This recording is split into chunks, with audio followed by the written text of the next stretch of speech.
Hello ಭಾರತದ ಎಲ್ಲ ನಗರ ವಾಸಿಗಳಿಗೆ, ಎಲ್ಲ ವಾಸಿಗಳಿಗೆ, ದೇಶವಾಸಿಗಳಿಗೆ ಒಂದು ಅದ್ಭುತವಾದಂತಹ ಸುದ್ದಿ ಪಾಕಿಸ್ತಾನದಿಂದ ಬರ್ತಾ ಇದೆ. ಇದು ನಮ್ಮ ಶಕ್ತಿಯನ್ನು ನೋಡಿ ಬರ್ತಾ ಇರುವಂತಹ ಸುದ್ದಿ. ಇದು ನಮಗೆ ಬೆದರಿ ಬರುತ್ತಿರುವಂತಹ ಸುದ್ದಿ. ಇದು ಧರ್ಮ ಮತ್ತು ದಯೆ ಮತ್ತು ಭಿಕ್ಷೆಯಿಂದ ಬರ್ತಿರೋ ಸುದ್ದಿ ಅಲ್ಲ. ವಿಂಗ್ ಕಮಾಂಡರ್ ಅಭಿನಂದನ್ ನಾಳೆ ಬಿಡುಗಡೆ ಮಾಡಿ ಭಾರತಕ್ಕೆ ವಾಪಸ್ ಕಳಿಸಿಕೊಡುವಂತಹ ತೀರ್ಮಾನವನ್ನು ಪಾಕಿಸ್ತಾನ ಮಾಡಿದೆ. ಯಾಕೆ ಮಾಡ್ತು ಪಾಕಿಸ್ತಾನ ಈ ತೀರ್ಮಾನವನ್ನ? ಬಹಳ ಸಿಂಪಲ್. ಪಾಕಿಸ್ತಾನಕ್ಕೆ ಬೇರೆ ದಾರಿ ಇರಲಿಲ್ಲ. ಪಾಕಿಸ್ತಾನ ಸಿಕ್ಕಾಕೊಂಡಿದೆ. ಅದರ ಪರಿಣಾಮ ಅಂತಾರಾಷ್ಟ್ರೀಯ ಮಟ್ಟದಲ್ಲಿ ಬಂದಂತಹ ಒತ್ತಡಗಳಿಂದಾಗಿ ಪಾಕಿಸ್ತಾನ ಈಗಷ್ಟೇ ಒಂದು ನಿರ್ಧಾರವನ್ನು ತೆಗೆದುಕೊಂಡಿದೆ. ನಾಳೆ ಪೈಲಟ್ ಅಭಿನಂದನ್ ಭಾರತದ ಮಣ್ಣಿಗೆ ವಾಪಸ್ ಬರ್ತಾರೆ.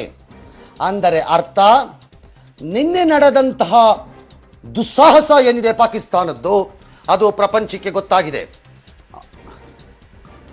ಇಮ್ರಾನ್ ಖಾನ್ ಅವರ ಸಂಸತ್ತಿನಲ್ಲಿ ಪಾಕಿಸ್ತಾನದಲ್ಲಿ ಈ ಪ್ರಕಟಣೆಯನ್ನು ಮಾಡಿದ್ದಾರೆ. ಈಗಷ್ಟೇ ಬರುತ್ತಿರುವಂತಹ ಮಾಹಿತಿ.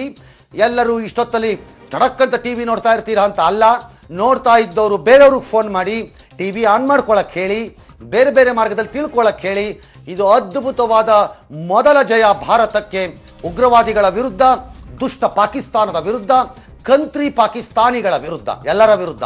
ನಾಳೆ ಪೈಲಟ್ ಅಭಿನಂದನ್ MiG-21 ಬೈಸನ್ ನಿಂದ ಬಿದ್ದು ಪಾಕಿಸ್ತಾನದ ನೆಲದಲ್ಲಿ ಸಿಕ್ಕಾಕೊಂಡಿದ್ದಂಥ ಅಭಿನಂದನ್ ವಾಪಸ್ ಬರ್ತಾರೆ. ಭಾರತದ ತಾಂತ್ರಿಕವಾಗಿ